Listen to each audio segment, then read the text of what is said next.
Hey, what's up, Geekscapists? Welcome to a brand new Geekscape podcast. I'm Jonathan London, your host. And if this is your first Geekscape, I'm going to ask you where you've been the last 15 years that we've been podcasting every single week. Well, okay, we took some time off. That one time in 2010, again in 2003, but we didn't go away for more than a few months. No, wait, we didn't go away for more than a few weeks. So y'all have been pretty damn spoiled over the last 15 years, and we're going to continue to spoil you here as we talk pop culture, movies, comics, video games, all that stuff, because we got a great guest. We got Jamie Kennedy. He's an actor, a host, he's a producer, he's a comedian, and he's in lockdown during this pandemic. I think he loves touring, he loves going on the road, and that's his business, and he hasn't been able to do it. He did start a podcast, though, so we're going to talk about the podcast. We're going to also talk about his brand new movie coming out this weekend. It's called Last Call. It stars Jeremy Piven, Taryn Manning, Bruce Dern, who I got to talk to him about, because Bruce Dern, you all know him, and that's a legend right there. So we got Jamie Kennedy on the show, and I hope y'all are all doing great in the pandemic. I think we're almost out of this. I get my next shot next week, and we'll see what happens. You know, the last shot just made my arm sore. And other than that, I'm feeling pretty damn good. So we'll see. I'm looking forward to the 5G. So hopefully that helps the stream a little bit when I get the 5G going and the nanobots are running around my system, giving me a little bit of a tech boost. All right, here's Jamie Kennedy on Geekscape. Jamie, what's up, man? Dude, how are your fish? How are your fish scales? They're pretty good. You know what? I wanted to hold out on the, people are, your name is Alyssa Mai on my stream. That's great. Alyssa. Should we just keep it? No way. I'm changing it. But it's hilarious. Tell Alyssa it's freaking hilarious. It says Alyssa Mai. How he changed it? But he did that on purpose, dude. She wants clout. You know what? It happens. My girlfriend Heidi's in the other room, and whenever she hears her name, she comes in here is like, "What?" You'll see that door open up, and she's like, "Y'all talking about me?" I think women just have that sense where it's like, "Wait, you talking shit?" if they're a Mexican mom being raised by a Mexican mom, if they have that spider sense of, "Are you talking shit?" The chancla is like already in their hands. They've already got like that sandal, and they're ready to boomerang it around the fucking room and just like knock you on your ass. I don't know how much experience you have with the Latino women, but it's like a superpower that they've got. Look at that! Look at that! Oh, look wow! She just jumps right in. I'm watching. Oh, she's watching the stream. Well, get off of it because I need the Wi-Fi for the conversation here with JB. How's it going, dude? Listen, you've been in the lockdown, and you said you just got back to performing some comedy. That's got to be kind of weird. Doing it? Are you doing it from like right there, the comedy? Did some Zoom shows, but usually it's hard because the laughs are usually buffering. But like I've been going out and doing more shows in like parking lots and fields and stuff like that. And next week they're gonna be like, "Where's Jamie Kennedy performing?" "Oh, I heard he's in front of that bush." I heard he's killing it in front of the Pussy Willow. So it's we're getting out there again. I didn't mind quarantine, to be honest with you. I'm doing a lot of stuff that I didn't normally get to do. I fixed my house up. I cleaned up all my taxes. I got better shape. So I used the pandemic productively, wrote a script, but we'll see. We'll see if my life changes. Yeah, I feel like people a year ago realized that they were going to be in lockdown for a bit. And as it started stretching on, they're like, you know what? This is my chance to write the great American novel. And they kind of need to let themselves off the hook a year later if that great American novel just didn't freaking happen. I think the best you could have done was like stay in shape and maybe write a few things. But I think we were kind of like stuck to the news for the most part for a year. Yeah, after the first couple months, I was like, let's take that news down. And then in LA, are you in LA? Yeah. So the sun, we had a pretty sunny beginning to this in terms of the weather. So I went out in the weather a lot. I just went in my yard, and it was like, I didn't even leave my property. Remember, no one was leaving their property. We didn't know what the fuck was happening. So I was just like, oh, get the sun. So I was like absorbing the sun, and I was like doing that and trying to take vitamins, and then slowly but surely started. The first trip to Trader Joe's was the scariest thing. It was like, oh my God, what am I? And it was like the gloves and the thing. And Yeah, you had to dress up like Dustin Hoffman in Outbreak to like go to Ralph's. 1,000%. You know what I'm saying?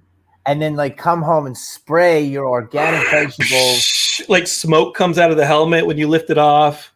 Yeah, you like go. Yeah, you spray your organic vegetables with Lysol. And we're like wiping it and like getting takeout was like dumping it.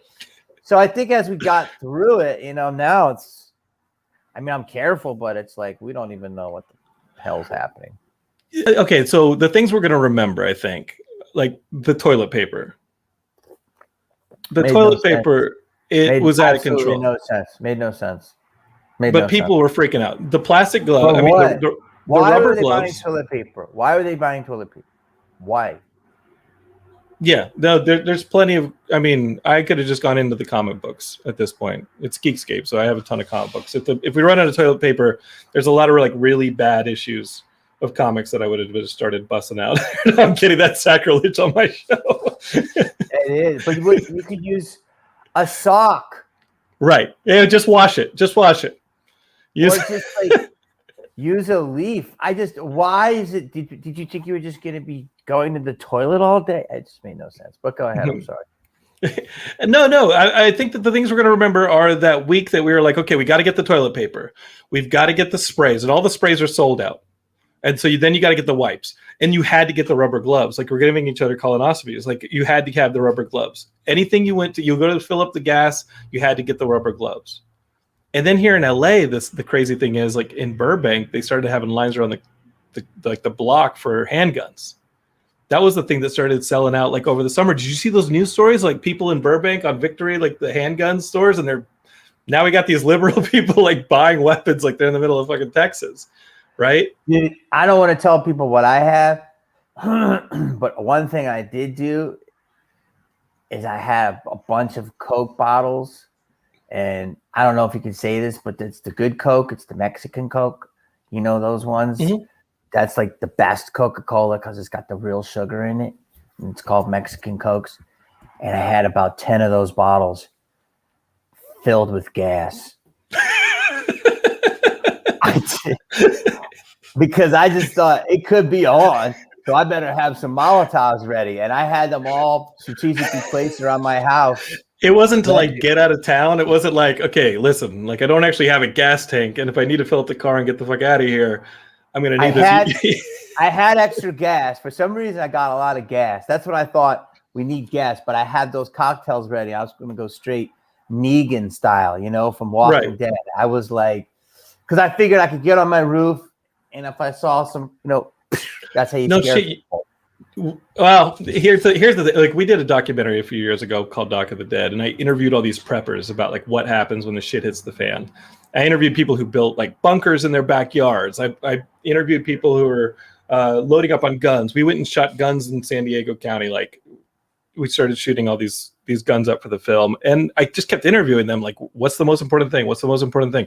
Clean water, clean water, clean water. And we did that because the purpose was to talk about like, oh, what's your zombie survival plan? When you talk about Walking Dead or, going to festivals with that film, people are like, oh, I've got the best zombie survival plan. And my argument was like, what's your human survival plan? And so you start developing that, and really like, there's nothing that's ever been built that people don't fucking get into. People get into everything. And I think, I don't know if you want to go up on your roof and be like, yo, I'm over here. I don't think the Molotovs will scare him off for a while. Well, then you don't know it's in the house, maybe, or there's a lot of tricks. But at that time, I'm just saying it was so weird that we really. I'm not saying it's not weird, but your brain went there. Yeah, I mean, it was pretty funky for a little while. We were completely like we were under curfew during a pandemic with extreme, racial inequality and major distrust among everyone. And like They were talking possible food shortages, and we didn't know if if the virus was floating in the air. And still don't. And it was so weird. Like, and my brother's older than me, and I was like, "Is this the weirdest time?" He's like, "Yeah." And he's like, "Dude," and I lived through Vietnam. It's like, this is weirder than that, dude. So it's the weirdest of weird. Yeah, I think it's still gonna be a bit before we get out of it. I said in the pre-show, like, I got my next shot next week, but you still got to wear masks. I think Heidi's really excited. She's like, "Oh, we can go back to the movies in like a month or two," and I'm like, "Yeah, wearing a mask."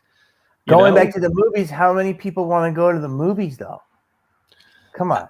Dude, I would love to go to the movies, but I'm not going to go to the movies if I can like get infected and then carry it to somebody else. You know what I mean? Because like even if you have that vaccine, have the vaccination, yes, right? But like there's even if you're there's a lot of people that ain't looking to get that. Dude, I talked to my brother last night was like, "I don't know what's in it." I'm like, "Dude, fucking read what's in it." There's a level of trust that I think's been eroded. Oh, completely. So that, and then movies in general. Do you want to sit there or what's going on? Look, I went to a place, Top Golf, and I was distancing, and that was like my first out in a long time over this weekend. And it was outside, and it was in a very windy place, and it was far enough away from people, and I was masked up hard. But I mean, eventually, there's states. I was in a state that they're eating inside. It was in Arizona, and I was the first time I left the state, really, and I was like. But I don't know. Every place is different, but I just try to protect myself, Yeah, I think that's kind of what you have to do. And then you get in the danger of being too preachy, but then you want to be preachy because you want to protect people, but then you come off as too preachy, and then you get the blowback on being preachy, right? And I got to tell you, like the biggest side effect I got, because I'm an educator, the biggest side effect I got from that first shot was people saying, "You don't look 65." It was just like the woke police on my Instagram being like, "You don't look 65," like I stole somebody's shot. And I'm like, dude, just look at the news. You got only 65 and older are supposed to get it. That's what the big idea was, that like 65 and older, low income neighborhoods, and then they opened it up for educators. And as a part-time college instructor, I was allowed to do it. So 2 days later, I get my shot, posted on Instagram to try and like propagate, positivity about getting a vaccine and a good message. And all I get in response is, "You don't look 65. Like I ripped it out of the hands of like a poor dude. Poor older dude. Listen, poor older dude. Yeah, you can't win, man. You can't do nothing. You know that. It's done. Mm-hmm. Society is cooked, dude. You can't. You ever heard the term "no good deed goes unpunished"? Of course, yeah. That's what happened to you. And I was listening to I love your YouTube. Oh, and what I love about your YouTube is the level of candidness that I like to have on this show, where, they know your inside life. They know what's really inside of your head. I thought that the YouTube that you did on being a performer and the level of just after you get up on stage, and I'd done a little bit of time in stand-up here and there, and just the time when you get off the stage, the level of decompression that it takes to not be on and just like push the world away and let it kind of filter it back in over time, I think is crucial to performers. Yeah, dude. There's nothing. I did a show the other night, and you come off stage, you're all hot, right? That's one thing. But then to come off stage in a pandemic, I did a show where you have just headphones and you speak into the microphone and the audience hears it through the headphones. So you hear their laughter. So your one ear is exposed. And so you can't hear me anymore? No, I can hear you, but that sounds insane. It sounds like how they had sex in Demolition Man. You know what I mean? Where they're like holding the fucking shells. You know what I'm saying? Like, what is that? Well, it's basically like you tell the joke, you can hear their laughter in one ear and you can hear yourself in the other ear, but you can just put the thing over so your ear's exposed and you can hear their real laughter. But since we can't do outside shows right now because of the pandemic and the noise ordinance, it's a way to do a show. And so I have to deal with that. I have to deal with changing the microphone. I have to deal with wiping it down. I have to make sure we're far enough away. And then I have to be funny. And then there's like 7 levels now. And so, if, after you come off stage, you want to like just take a second to collect yourself. And then you run into people that that you're comfortable with. That's okay. But then it's like, what if you don't know them? Did I say the wrong thing, etc.? So the decompression is huge in my book. And I think that, there's not enough buffers to performers. And it's harder when you're a comedian because people think that what you do is you're bringing fun and you're bringing joy. And so they want to consume you like cotton candy. And you're not. I mean, and then if you're not, you're going against what you just did. You elicited a fun time, and yet you're a little prickly. But you're not prickly. You need a moment. You need to collect yourself. And only people that really do it, really do it, or sing or act or whatever, know that you just need a minute. And that's why I made that video, because I was just feeling like pulled on. And there's the trade-off is that your kind of currency is a level of access on stage. And even though it's an extension of yourself, and it's a little bit of a it's yourself through a comedic prism, you're giving them a level of sincerity and vulnerability that they're like, oh, I'm in the club with Jamie. I know him, and he won't mind if I have a little bit of extra access. But that's not really the truth. I mean, in stand-up, I think that your character is kind of important too, and you need to be sincere and you need to be vulnerable in order for people to go along with what you're saying. But when the wall comes back up, they kind of feel betrayed. You know what I mean? They're like, wait, hold on. You just told us about all these intimate things that happened in your life, and then I can't get a photo with you. No, that's different. I'm actually as vulnerable as I am on stage. I'm vulnerable off stage. Mm-hmm. I'm probably more vulnerable off stage. I should be more vulnerable on stage, but it's like sometimes when I had the most vulnerable things on stage, they're not that funny. But and unfortunately, comedy has that action result where you have to like elicit a laugh, and sometimes you don't have funny ideas, right? But my thing with that is, it's like, collect yourselves. The show's over. Let's take a minute. We're going to have a meet and greet. There's a lot of people here. There's some people that want to do that. So the place has to empty out. Then there's other people that want to stay and do the meet and greet. And that's fine. But like, the show is one part of your experience. And that's, you paid your ticket and you got hopefully what you got in that money. And then the meet and greet after is like, you want to get some merch, you want to take a picture and stuff.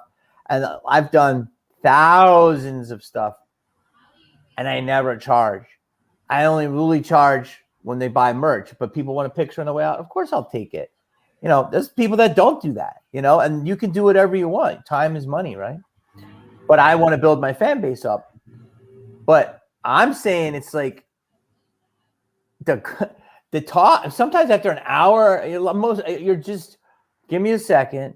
So you're never really going to be decompressed. So you really shouldn't do a meet and greet, because you're not going to be the best version of yourself because you're tired. So you need an hour, but you don't have it. And then it's people are a little wasted. They're a little loopy. And, I don't mind people grab me and stuff, but it's like the pulling on you, the judgment, hurry up, smile. That type of stuff is like, take a sec. And if there's not proper, security to help you, that's when I get a little, can I have a minute? Can you just take a picture and be happy? Can we? So yeah, that can have moments. And I could tell you stories of people, older white women in their 40s who've had too many glasses of Franzia, and they'll just pull on you. They'll pull on you, man. And they're like, and they're like, yeah, shut up, hurry up, Carol, get over here. And it's like, if I did just even bumped your elbow by accident, it's a fucking felony now. I was running around in character at Comic-Con once. I think I've told this story on the show, and people want to take pictures because it's me running around in my Speedo doing an 80s action character. And this one woman wants a photo, and older woman, I put my arms around her, and then I feel like a wet pinch, and she's biting my nipple for the photo. And I'm just trying not to break care. I'm just like, what the is going through your head that you thought it was okay to like bite me in the damn nipple? And I know I'm in a Speedo. I know I'm like running around like an over-sexualized joke, but playing a character here, lady. You don't know if I need you biting my nipple. Thank goodness Comic-Con got canceled for COVID last summer, because I definitely didn't need that this year, man. Well, people definitely at cons, they definitely overstep the bounds. And I get it. Everybody's all juiced up and your favorite character from a favorite movie is there. But I mean, if in our new society where everything is something, yeah, they're gonna have to reevaluate that, because that's like 6 levels deep of where you can't go. I think what I mean? Yeah, like she and I were in a relationship at that point. Yeah, I was like, yeah, 100%. You're now my girl. You are now my girlfriend. I think. Like, dude, I guess we've been in a relationship now. Hurt. That was hurt. It just took a while for the signal to get to the dinosaur's brain, because I was like, wait, that can't be what the fuck? It's like, what is happening?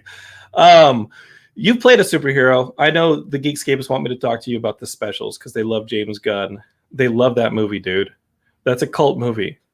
Bro, thank God, and thank you to the Geekscapers, because that movie's a very, very special place in my heart. No pun intended. I'll give you a little backstory. So I was doing my first dramatic role was in a movie, and it's called Stricken.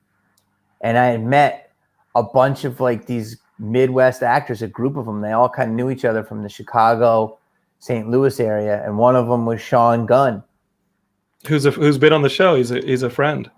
Oh, that's awesome. We love Sean. Yeah, and I saved his girlfriend Tisha from getting run over in a race. We were in a race together, and a car like jumped onto the sidewalk trying to check her out. Like went through a pylon, like threw it onto the sidewalk, and I grabbed her, and that's how she and I met. Which is also how I met Sean.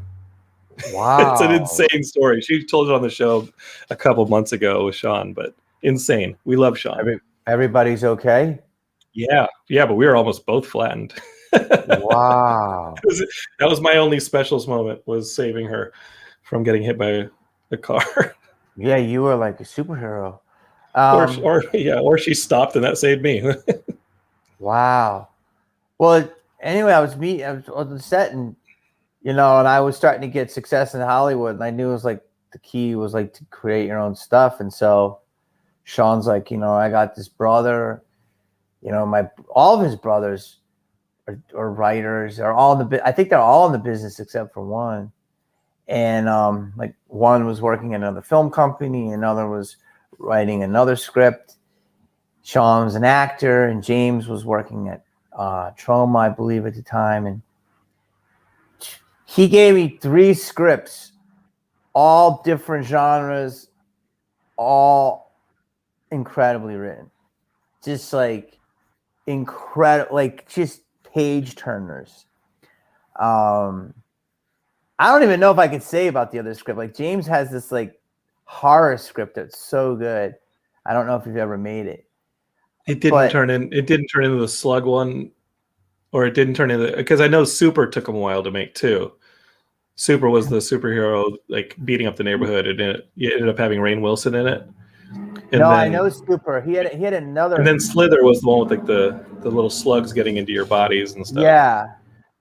This script was either one of those. I think the script was called Pure, and it was so well written, and it was just so good. And this other script we had was the specials, and he's like, "Look, what if there was a group of superheroes, and they were like the 6th best group of superheroes in the world, so they always got like the shit jobs, And it was just bam, like the concept done.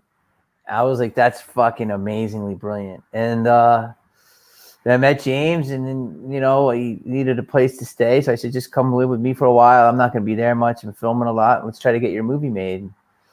And that's how the process started. And it was the first thing I ever got a producing credit on. And it was awesome. And it you know, the movie kind of came out and kind of, no one really saw it much in the theaters because it didn't really have the marketing behind it, but it's such a good movie. At the time, Mystery Men came out and other movies, but it's just way ahead of its time. I mean, you could argue that there's the realistic dialogue.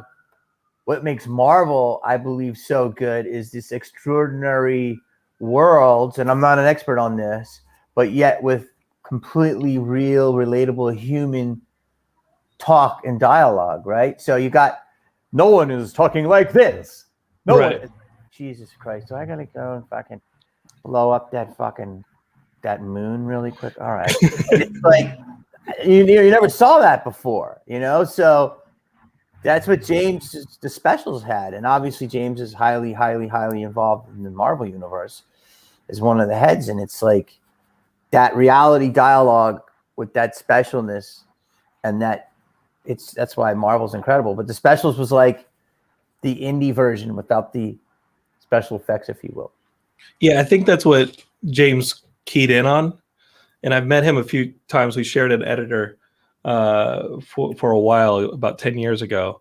And, you know, being a Marvel fanboy, and I know he was a Marvel fanboy, and Geekscape, we have that Lloyd Kaufman trauma connection. It's just the humanity that Stan Lee gave those characters, that all those Marvel guys gave those characters. They grounded them. They were real world people. They just happened to have superpowers that were almost like a burden at sometimes. Like it's almost a pain in the ass to have these powers because it falls on you to do the right thing. And sometimes you don't feel like doing the right thing. And watching something like, I don't know if you watched the WandaVision stuff that was on Disney Plus recently, but I think that's what everybody gravitated to, was that this was a series about grief and loss, but it was happening to a superhero, and people picked up on that, you know? I have to watch it. It looks incredible. I haven't watched it yet, but yeah, I mean, anytime you could have a really grounded character is awesome in any genre. But when he has like out of this world abilities, it's like so much more believable and cool, you know? And that's why Iron Man worked so well. Just the groundedness of that was incredible. When you look at the specials, what's insane is like Craig Mazin directed it. And Craig Mazin is like writing blockbuster stuff. He wrote that Chernobyl series. He co-wrote that Chernobyl series for HBO that came out last year. That was a big award winner and was like crazy well done. And it's huge. Like there's so many huge names on that freaking thing. Thomas Hayden Church, all those actors. Thomas Hayden Church, before his Oscar nom, James Gunn before Guardians, Craig before Chernobyl, who I believe won an Emmy and a Golden Globe. Mm-hmm. Peter Troggett before he produced Aquaman and, you know, all the other huge movies. Judy Greer. I mean, just keep going. Yeah, and Paget. I mean, and Rob was got, you know, shout out to Rob, because Rob got the movie greenlit. He was like, once he read it and committed, it was like on, and that was awesome of him to do. Well, now that this stuff is all like coming back, you're a producer on the movie. I think the nerds want it to be like special edition. Where's the Jamie Kennedy cut? No, wait. Well, I'm going to answer that, but what? So that I love that this movie, so it has a new life now. Yeah, that's the one that I was getting questions about. I didn't get nobody asked. Like I was like, hey, throw me your questions. Geekscape is for Jamie Kennedy, and there's a lot of like between you and Geekscape, there's a lot of intertwining. Like our friend Taylor Morden made the last Blockbuster that I just saw you in. It just came out on Netflix on Monday, and yesterday. And last Blockbuster is great. Geekscape is if you want a documentary on the last Blockbuster. I used to work at Blockbuster in high school. Like Jamie's in the movie.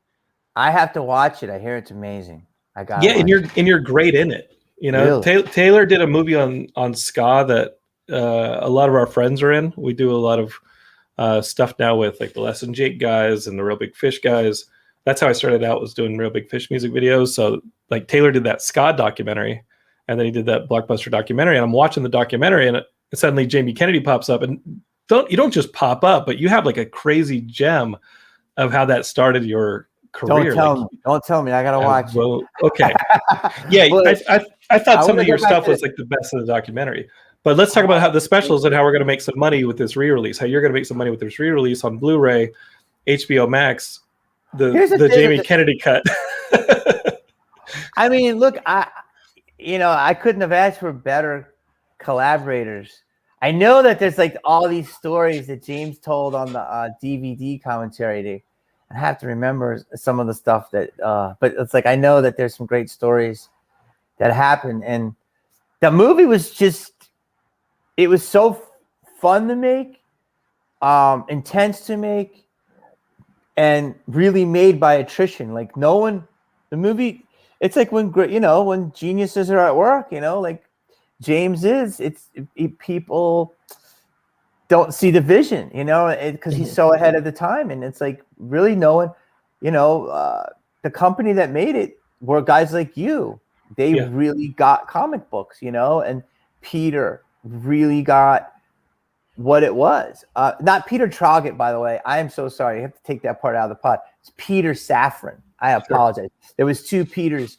Peter Safran was the Peter. We apologize. Yes, Peter, because you remember Peter Troggett was at Broken at the time, and I've done 79 interviews today, so I apologize. But like Peter Safran understood it, and he helped push it through, and I saw it right away. I saw that this was like such a bizarre thing of like superheroes that cursed. I never saw that before. And I thought that's going to make amazing, it's going to be great. It's going to be a great movie.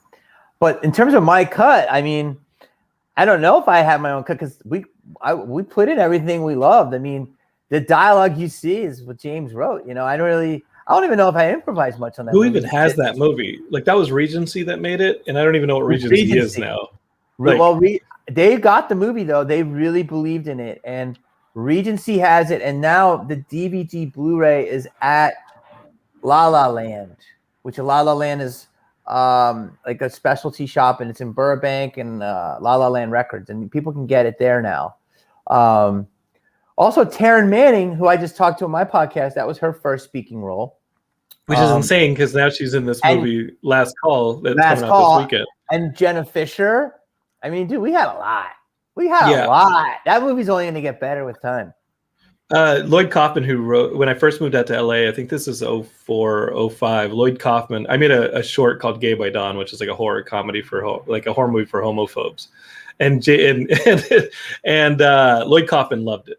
And he invited me out to Santa Monica to meet James Gunn and Jenna Fisher. And they were still married at the time. And I guess they kind of met at the specials around that area. But I just remember going out for the day and seeing the two of them and Lloyd Kaufman, and then just getting talked up because I'd made this silly horror movie coming out of school that was all about, homophobia and this and that and the shotguns and the rednecks and blah, blah, blah. But were you a geek growing up? Like you said that you got this script, but like, were you reading comics and stuff growing up? No, that was not my world at all. That was Jamie Kennedy, everybody. No, I'm kidding. No. Dude, I'm telling you, like I mean, not to get disenfranchised with people, but I was always into, how can I say this? I was always into like reality in terms of like I loved watching like documentaries, like crazy documentaries, like like I don't know, like Cocaine Cowboys. That wasn't out in the 80s, but like stuff like that I was really into, and I was very, I hung around with a bunch of dudes that were like wise asses, and I was somewhat athletic, and so I would be out, and I would always be cracking jokes. So I was always kind of out and about, and I didn't love reading, I mean, I'm a good reader, but it was just a lot. And like comic books, I would like try to do it, but like I would rather watch Superman than read about him, you know? So when the movies came out, I watched them and I loved them. When Star Wars came out, I loved it, but I wasn't like consumed by it, you know? And I was just more of a joker, you know? I like to joke a lot. And it was until I met James, I really didn't I didn't really have a foot in the world. I didn't know anything about it. And you have to understand, before you know, the first Spider-Man, comic book things were very few and far between. I mean, it was like Superman and you know, a couple, you know, maybe X-Men, you know, like was the first one. And so James really, you know, he really broke my cherry. He gave me a book. He did. He gave me a book, and he's like, I'll never forget. There's two things. He was staying in my back house, and he had a ton of comic books, like just like magazines. And I think it was from Meltdown. It was like a comic book store, one of those. And yeah, it used to be on Sunset. Yeah, he was staying. I didn't live far from there, and he was like, "Oh man, I just got this, and I got that, and I got this." And I was like, and was he not paying rent? He's spending all his money on comic books. He should have been paying you rent. He was. Well, he was. It was the way. It was like an artist colony in the beginning, and he was making great movies. You know, he was going to make this great movie, so I was like, you know, don't worry about it. And so he was like, I remember he had like 7 comic books. And he was reading them, and they were like, you know, like editions of things I wasn't really familiar with or whatever. And so, and I was like, then he came back and he had more comic books. He'd gone away for a couple of days. And I'm like, where'd you go? And I believe this was 99, 98, 90. I want to say, let's just say 99. And he says, oh, I'm going, I came back from Comic-Con. So this was 22 years ago. And I'm like, what's that? I was like, what's that? That's the first time I ever heard of it, was through him. And he's like, oh, it's like a, you know, a convention and where people go and real comic book collectors go and you can get really rare stuff, you know? And I don't know what it was in 99, but I bet Hollywood was not there in full force. So he was going there, and that probably wasn't the first time. So he was going there in 98 or 99, like would drive down there to really get a rare comic. So he is who he makes the movies for. He is that person. He is the fan. He is the consumer of what he also conceptualizes, you know? So that's why he's perfect for what he's doing, because he knows exactly what he wants to see. And he has the voice of many people. And so he gave me a book, and he's like, this isn't a comic book, dude. And I'm like, what is it? He's like, it's called a graphic novel. And he's like, you know, welcome. And the movie it was called The Watchmen. So I had gotten 2 things. I got a Dreamcast, I think, whatever was around then. And I got The Watchmen. And I remember I was playing him in tennis, I think on my Dreamcast, and he got really good. And he's like, oh, I got this new player. There's like 3 things with this story. And the new player was always beating me. I'm like, who's that player? And he's like, his name is Roger Federer. So he would beat me with a 17-year-old Roger Federer. He chose that as his character. And then I was playing that. I was just got a DVD player, so I was starting to watch movies, and I was reading The Watchmen. Those are like the 3 things I started to do when I started to make money, like video games, DVDs, and then get scripts and see what my next movie could be. And soon I just remember I stopped watching the movies. I remember I got like the Heat, like Laserdisc, Criterion or whatever, and it was like a 6-hour thing. And I was like, this is Heat, like one of the greatest movies. Yeah. And I stopped like watching after 3 hours because I was so consumed with The Watchmen. I'm like, I'm going to come back to that. So The Watchmen was like this thick. And I think I just read it in like 3 days. And I literally had only done that a few times in my life, where I read it hardcore, dude. Like I would read it in the morning, I would read it in the afternoon. I would fall asleep reading it. Rorschach and Dr. Manhattan, and just all of these people that.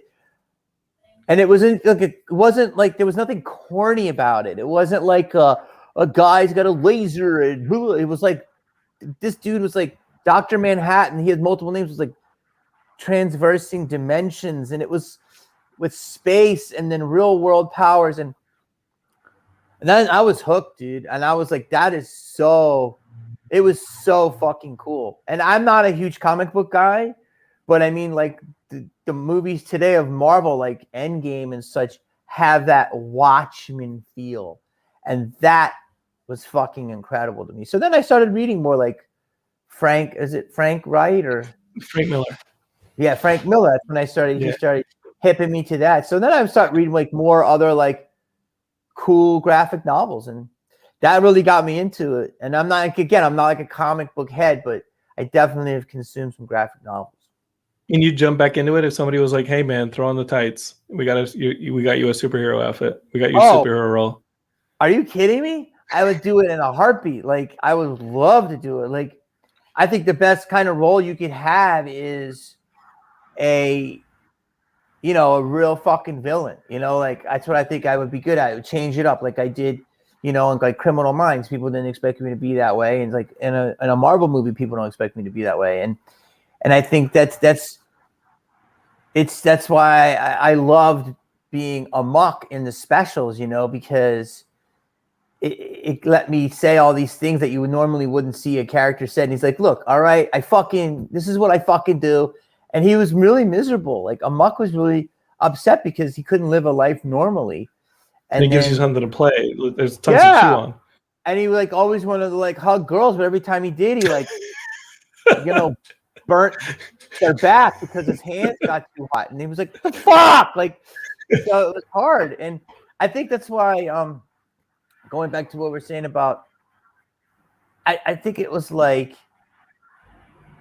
the perfect, beautiful storm. I don't know enough about it, but like in 2011, I got an award. I was very fortunate to get an award with Universal, like a horror icon award. And the Hollywood Horror Movie Nights was really becoming much more of an event. And Corey Feldman got one the first year, and then I got one the second year. And James agreed to present it to me. I think it was maybe 2011. Sure. And it was so sweet of him, and he came out and he presented, and maybe it was 2012. And he presented, and it was so nice, and gave a wonderful speech.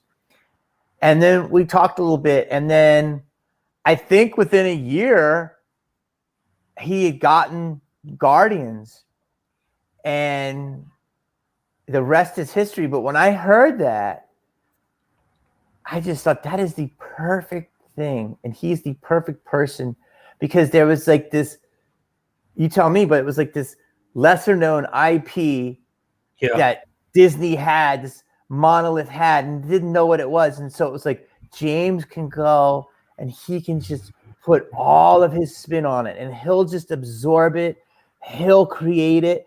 They won't even, and he built out a universe. And I just remember when they were taking pitches, and I heard they were taking pitches over at Marvel on the Guardians film. I was like, they're going to make a movie out of that? They're not just going to keep making Avengers-based characters and kind of play it safe?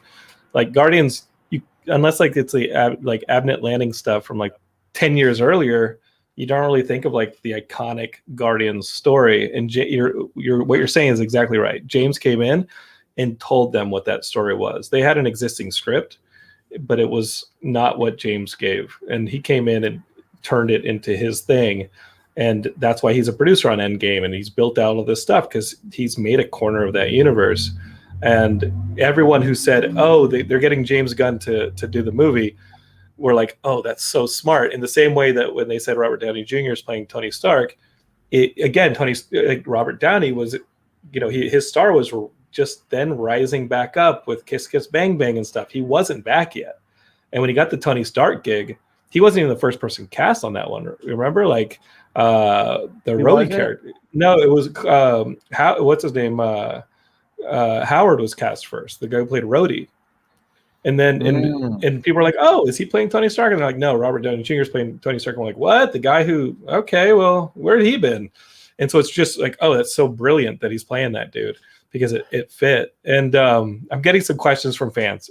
Or not, I'm not going to call them fans. They're Geekscapists. I'm going to comment one more thing and I'll take it. Is that Chris Taylor saying, Dennis on the Dreamcast. He loves you, man.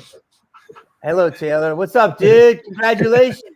The reason why the movie, I think, works so well and like the specials worked and why Guardians works is, and why Marvel works, again, I'm not in it, is because Kevin Feige, Kevin Feige is also a super fan of comics. So it's the authenticity is incredible. And like you just said, James went in and he basically pulled a Steve Jobs. He's like, I'm going to give you what you don't even know you need yet. Yeah. And that's what's brilliant. You know what? I'm learning a lot about you, Jamie, but I always knew you were like legit human. I've got some friends still in the stand-up game who you take out and you take care of, like Renee Vaca and those dudes who open for you here and there. He's your boy? Yeah, Renee is so damn funny. And then we have a Geekscapist who does animation, and he's been with us he's been a Geekscapist for 15 years, and he does animation. His name's Alex Major, and he does little things every now and then. He works for stand-ups, and I think he's done an animated character or two for you. But what I like is that you look out for people, and you're like, okay, nobody knows who this person is, but I'm going to bring them up because I just want to collaborate with new people. And I don't care if they're famous. I don't care if they've got, a bunch of cred. I see something in them. In the same way that you're talking about stories, I see something in there. There's a nugget of sincerity or something that's real that I can work with, and we can grow that. And it says a lot about you. You're legit. Oh, thank you. I mean, I've always been attracted to talent, I mean, if somebody's good, I think they deserve a shot. And, I've worked with a lot of people early in their career, and it's just because I liked what they were doing, and I think that sometimes in this town and this business, we get too caught up in like what's hot. And, like, I think Michael Bay said it. I'm not sure, but it was a great quote. He said, we're in a town of imitators, not innovators. They don't take enough risks, and he was like a guy that took a lot of risks on his first Bad Boys. If you see where he put the check up to reshoot, he put that camera in the most insane places. In that Bad Boys, there's like no traditional coverage. It's incredible. There's an energy to that movie that is insane. Yeah. And so I think that, that's the problem with Hollywood. There's a lot of amazing things with Hollywood, but one is that, you got to, if we don't take risks, we're not gonna power forward. We're not gonna find new voices, and that's, what we have to do. And it's like, I just want to do stuff that's good, and I think that audiences will like. And so sometimes a lot of that you find in new, fresh faces because they have got so much pent up creativity. They don't know any better. They're not playing it safe. Exactly. It's maybe something you take from stand up, like. You learn not to play it safe. Like, fuck it. If it doesn't work, I'm off the stage in 15 minutes. It doesn't matter.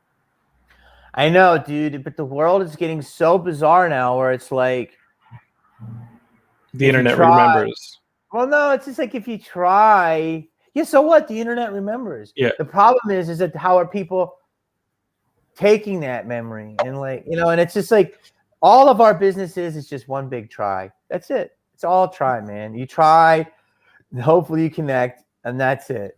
But there's a lot of bullshit in between those two things, from an idea in the brain to getting to you, the consumer. Mm-hmm. But anyway, with unknown people, it doesn't. To me, I don't care if they're known or not. If they're just good, they're good. Yeah, Renee's hilarious. People are asking about the Son of the Mask. People didn't expect Son of a Mask. Son of the Mask was a risk. You took it. Maybe it didn't work. I think about that time that you went up for, like, when E3 tried to do that thing out in Santa Monica and you hosted E3 and it just wasn't. And that video is rough. You know what I mean? The videos from E3 2007 when you were hosting that gig. Is that rough? I'm watching it. I'm like, fuck, man, they're being merciless. But see, here's the thing. I'm going to tell you something. Please. I did a lot of jokes that they didn't like. So it's like I played to a crowd that didn't like it. But I mean, I tried. But like, okay, so it didn't work for them, And that's what I'm saying. It's like we try, and what can I say? I mean, I try, and it's like, well, what people ask about Son of the Mask. I clearly, two things I can say about this. People still talk about Son of the Mask. It's like, clearly it made an impact that you're still talking about it. Grown men are upset about a kid's movie. What does that tell you about yourself? Like, what? And like, two, the E3 thing is now a top 2 or out of top 10 game faux pas. It's like number 2. Clearly, what? Yes. Who made that list?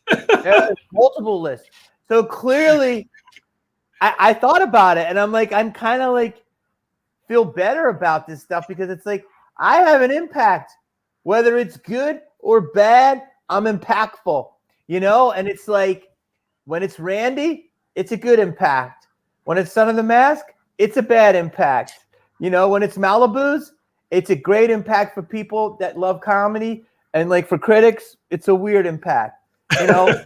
Whether it's E3, it's a terrible impact to the gaming community. But comedians are like, hey, you gave it a try. So I'm actually getting much more comfortable with that stuff because I'm still making impacts. Mm-hmm. Yeah, I think that the idea is, and I say this to people, I say this to my students, if you're going to fail, like fail spectacularly because it meant you fucking swung for it. You know what I mean? Like just Hold swing on, let for me help you with that. What do you teach? I teach screenwriting and film. Okay, where do you teach it at? Oh, out here in the Valley, in Columbia. Okay, I would argue that I wouldn't even use that term fail. Yeah, that's a good point. You gotta fucking try, man. Like, the fucking victor is the person who gets up and puts the pen to the paper. Like all of these people are now that they just do commentary. Yes, no shit. They just want to talk about people who do it. It's sports radio. It's a bunch of losers talking about winners. Straight up. Yeah, and I'm not going to call them losers. I'm not going to. Oh, sorry, I did. But it's like I'm like this. The one thing people can say about me is, you can say whatever you want about me, but I'm not scared. I take chances, and you know what? Sometimes they come out on the right side of history, and sometimes they come out on the wrong side of history. But that's what our business is. This is what our life is. This is what a creative person does. You try, okay? I'm sorry. Like, if Son of the Mask doesn't make you happy, I'm sorry, and that's okay. Did it ruin your life that you're still talking about it 16 years later? And you're in your 40s? Like, you should talk about that in your class. Like, what is that? Yeah, like, no, there are things that, like, if I had a chance, I'm like, oh yeah, let's go back and erase that stuff. I think everybody has that stuff that if they could go back and erase it, they'd definitely do it. But ultimately, they did it. That woman wouldn't have pinched my nipple, wouldn't have bit my nipple if I hadn't been running around Comic-Con in my underwear trying to make laughs. But that's what you do. That's what helped Geekscape get noticed. Yeah, but you didn't deserve to get your nipple bitten. But nobody deserves to get their nipples pinched without consent. Yeah, but like in terms of like what we're doing, it's like, there's certain things I wish I did different, or different careers. I wish I got a certain job or didn't, but it's how you learn. But there's a piece coming to it, which is nice now. And but you're right. Is it the fear? Like, have you learned? Oh, that's just fear. Fuck fear. Does that make sense, Jamie? Like early on, you thought everything was more precious. Yes, I think things are a lot less precious now. I think Hollywood is a lot less precious now. I think, like, dude, the Grammys were down 58%. The Golden Globes are down 61%. I think Hollywood, and it's not just COVID, dude. Like, it's getting disrupted. There's people like you. Like, you don't have to watch. You may respect something on G4, and I love G4, but you're like, I can create my own show. I don't need to go to G4. And that's what people are doing. You're disrupting. Harry Knowles was the first with Ain't It Cool News. He didn't remember the typical reviewer. So he's like, I'm going to do it. I'm going to tell you what numb buttathon, like he's the pioneer. And so I think that a lot of people are like you who are really doing it. You're actually doing it. You're putting your foot in the ring and you're risking. We're making films. We're making products. And you're risking your ridicule from your fellow man, which you can't go out. You cannot go out and try to, and listen, I do it all the time, and try to worry what people think. I do. Anyone who says they don't read their YouTube comments is a fucking liar. Put that in this. They're fucking liars. You're a fucking liar, whoever says that. They're bullshit. That's why we do it. We do it because we want the praise. We want the love. We want the attention. We want to feel special. That's why we do it. That's why we make movies. That's why we play basketball. That's why we become rock stars. All of it. It's bullshit if you say any other thing. Mainly we do it for the girls early on. We do it for attention from girls. But then it turns on everybody. You want attention. You want to be cool. And so but at the end of the day, it's like, I think more people are trying their creative hand with YouTube, and it's actually a beautiful time. And, even with TikTok, and I see so many chefs, and besides the dancing, I see makeovers and travel and RVs and sports, and people are really just saying, this is how I'm going to express myself. And I think in a world when we are expressing ourselves and just kind of finding our own lane, we don't have to worry about the other person. I think taking down someone else makes us feel better. But I think with more apps and stuff, the more people can express themselves, maybe they'll be a little less bitter. And I'm not saying they shouldn't be. And I'm not saying I haven't made some huge mistakes in my career. But it's like, all right, I tried. Let me live. Can I try again? Yeah, you weren't a piece of shit about it either. It's not like you were harassing anybody. It wasn't. You were just trying. You were swinging. You were swinging for it. Mm-hmm. And there are people who will never get out of the dugout. They don't even go to the field. They don't even drive to the parking lot, and they don't understand. It's like this stuff. Like I was talking to somebody about something else about what they were talking about. I was talking about another podcast about people were mad at the Tom Cruise rant. Anyone who criticized that doesn't work in movies. They just don't. Like, they don't know the pressure. Tom Cruise is the rarest of A-list stars with a rarest of franchises, still successful over 25 years. And the first huge movie out of the gate, he's got to set the tone. And he's like, yo, just fucking follow COVID protocol. So he fucking had a massive, he was telling his feelings and no one got fired. He's like, just follow protocol. And people are trying to take him down. It's like, give me a break, man. This is fucking chess, not checkers. Like, if it that might have been the fifth time he was saying that too. Yeah, that's just the one that we heard. This is a high pressure life. It's $200 million. We're not working at the Lemonade Hut. And I'm not saying that's a bad job. I'm just saying there's a lot of pressure. Lemonade Hut, yeah, we're gonna work for that minimum wage for you, Lemonade Hut people. Don't you worry, we haven't forgotten you. We haven't forgotten the minimum wage. Jamie, I'm getting questions about the Cybertron pilot. We dig deep you on guys this stuff. Really are good deep. They want you to talk about working with Power Rangers, Jason David Frank, and stuff like that. So we don't get canceled. What I was saying about the Lemonade Hut, meaning it's probably less pressure. That's you gotta be right. careful. We get it. Yeah, no. I think any job at this point with the level of unemployment that we had in COVID is a legit job, and but yeah, Tom Cruise is responsible for thousands of jobs under him through distribution, through exit for the next 30 years that movie is going to continue to be a cash cow. But yeah, people are asking you about the Cybertron. What was it like working on that pilot? I'd never even heard of this thing, and the Geekscape is finding this stuff. What's the question? The question is, he was on the pilot of VR Troopers when it was being called Cybertron, and Jason David Frank was the lead before being called back to Power Rangers and being replaced by Brad Hawkins. What was it like working with Jason David Frank? Do you remember it? You've done so much, dude. Jason Elliott, let me tell you, that was 27 years ago. But I have a story for you.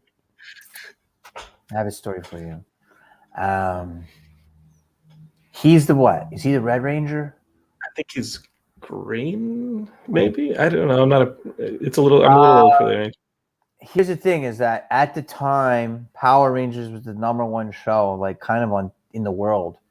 Like it came on in the afternoon. It was a genius concept of like taking live action footage now, mixing it with older, almost kind of anime-ish, monster stuff, and it was incredible, ahead of its time. And this was a spin-off, and it was a huge break for me. And I got it when I was 23 years old, and we did the pilot, and then it never went to series. And it was for Jason David Frank. I don't remember. He was a very nice guy. I mean, I met him, and I just remember he's just like a super martial artist, and he was in super shape, very cool, very focused. But this was like 27 years ago. But I will say, I saw him a couple of years ago at another convention, and I'm like, dude, remember we did that pilot? He's like, oh yeah. I don't know if he remembered me actually from the pilot, but it was my first break, and that gave me tape, which then led me to get a commercial agent, which then led me to get commercials. So it was a big project for me. That's huge, man. And again, I want you Geekscapists to do a few things. All right, we're not going to keep Jamie forever, but I want y'all to check out Taylor Morden. Film The Last Blockbuster. It's on Netflix this week. It's awesome. It's a documentary on the last Blockbuster. I worked at Blockbuster in high school. I think we all have fond memories of Blockbuster. What happened to Blockbuster? We'll watch the movie, The Last Blockbuster. It's on Netflix. The other thing I want y'all to do is watch another movie that has the last in it. The Last Call. It's just called Last Call. There's no the. That's on VOD. That's this movie with Jeremy Piven going back to his hometown. And Jamie, I think, plays one of his hometown buddies, right? Mm-hmm. And you're back from the old neighborhood, and the neighborhood's not changed, but he's changed. And now he's back in the neighborhood trying to change the neighborhood. And maybe he's reawakening a little bit of himself and who he used to be, rediscovering himself. Am I doing this right? Someone has a log line. It's no, I watched the trailer and I was like, I think I know what this movie's about. I think I get it. Needs a little more Jamie in it, but I get it. No, it's great. It's about a guy who basically made good in life, and then he leaves his town, and then he comes back, and he's got a chance to make a lot of money, or kind of save his old neighborhood. And in doing so, he reconnects with his crew, and finds out what's important to him. And it's a real, kind of a statement what's going on now, like mom and pop businesses are everything in this country, and any country. And as much as I love Amazon, I still don't get my local meatballs from them. I don't get my local, cheesesteak or, a good pizza from them. And we need that. We need those different voices, just like we need different voices in the creative community. We need it in, the business community. And that's kind of what this movie is about. It's like saving kind of small businesses. Well, it seems like a cool indie movie. Definitely check it out this weekend. Jamie, I can't keep you, but I just remembered 2010, 2011, you were hosting a pilot for a record-breaking show, like a Guinness World Record style show. You were shooting it at LA Live. I got to tell you, I just remember this. I went down to LA Live with my dog at the time, a Boston Terrier, and we popped balloons hoping to get the world record for fastest balloon popping. We came in second, and that was my dog Rufus, my late dog Rufus, my best friend. And you were so cool, dude, to be hosting that. I went down there because they invited my wife at the time. She couldn't make it, so I took the dog. And I just remember that, dude. Dude, that was you were. That was me. Were you on camera? Yeah, with my little dog Rufus. I just remember that. I remember that, dude. It was called Guinness World Records Gone Wild. Is that right? Everything was gone wild back then. Yeah. Dude, it's so crazy. I think that was 2011 or 2012. I want to say 2011. I remember where I was living because I remember the drive home and just kind of. I gotta get the pilot, dude. I got so many notes from that fucking pilot, and they were like, "Oh God!" And I remember there was a record for the guy that could unclip. This was a real thing. And he's a porn star. He could unclip the bras, like the most bras in like a minute or something. He's a porn star. A porn star? Not only was he a porn star, we recognized each other in the green room because he had been in a Superman porn, and as a gag, we had him down to Comic-Con to sign autographs at our booth as Superman. And people were coming by. We had like 4 or 5 porn stars one year who were in the parody porn superhero stuff in their superhero outfit, signing autographs at our Comic-Con booth as a gag. So we had like 4 or 5 people in like Green Lantern costumes and this and that, but they were wearing their porn version of their costumes. And we had them signing autographs at our booths, and the kids were all excited to meet them, but the parents totally knew who they were. He was the Superman. So the next time I saw him was in the green room for that world record show. And I said, what are you doing here? And he said, I'm going to pop as many bras as I can in a minute. What are you doing here? And I said, my dog's going to try and pop as many balloons as he can in a minute. And that was it, dude. Wait a minute. Didn't that guy have like a beard and stuff? No, he's like... that's got to be a different guy. There was a guy... There was another... I don't know. Well, there was a guy that looked like... I swear he was... The bra guy wasn't like... I don't know if that porn star is Studley or not, but the bra guy wasn't that Studley, and he had like a beard, and he had like a funny like Gandalf hat. And I was like, so my joke was, I just made it up. I was like, well, how did you learn this? In the Shire, and then Hugh's got a great laugh, and they were like, we really don't want to call our guest Gandalf. I'm like, what's wrong with Gandalf? And they were like, well, it was kind of like you're poking fun at him. Like the guy had a Gandalf hat on, and his world record is fucking undoing bras, which now should probably get that network canceled for having that. And I'm like, what do you do? And then, so they got mad at that joke. That's what's killing it, Jamie. Like that, I think that middle management stuff is what's killing. I remember doing a show about gamers and getting a note from somebody at a studio that was like, what's Halo? And I'm like, why are you in this conversation? It's one of the biggest video games of all time. And I think that when you talk about independent people and independent voices using things like YouTube and TikTok to rise up and create new entertainment, it's because the like dearth of people like that who just want to like give notes and pick things to death instead of doing what we've talked about this whole show is take risks. And just make it and see where it lands. And just see where it lands. And if it turns out to not work, you move on. And then make something else. And you just make something else. Because it's not about being good. It's about being prolific. Because people's idea of good is completely subjective. It doesn't matter. You try and make something good. You always try and make something good. But if it lands somewhere else, it doesn't matter. You just got to keep moving on. Because it's about making a lot of stuff. Not necessarily about being perfect. Because that's a moving target you're never going to hit. Welcome to my TED Talk. Yeah, I agree with all that. All right, dude. Jamie, thanks, man.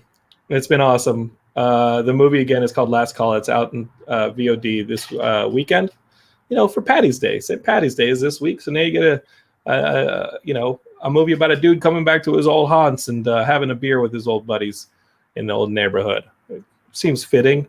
Jamie, we can check you out at jamiekennedy.com. That's where we can find out when you're going back on the road, putting it all back together. You got a comedy special in that? Yeah, you can go to my Instagram, The Jamie Kennedy, my YouTube page. I'm really getting busy on that, Jamie Kennedy. So those are the 3 places I would go. Awesome. Dude, we're going to start to work on that superhero movie for you to play a villain in. And we'll be in contact with you on that one. We'll do it. We'll do it. Don't you worry. We'll make you a villain. A motherfucker. Anything else you want? Anything else you want to add to the Geekscapists? Let them know about.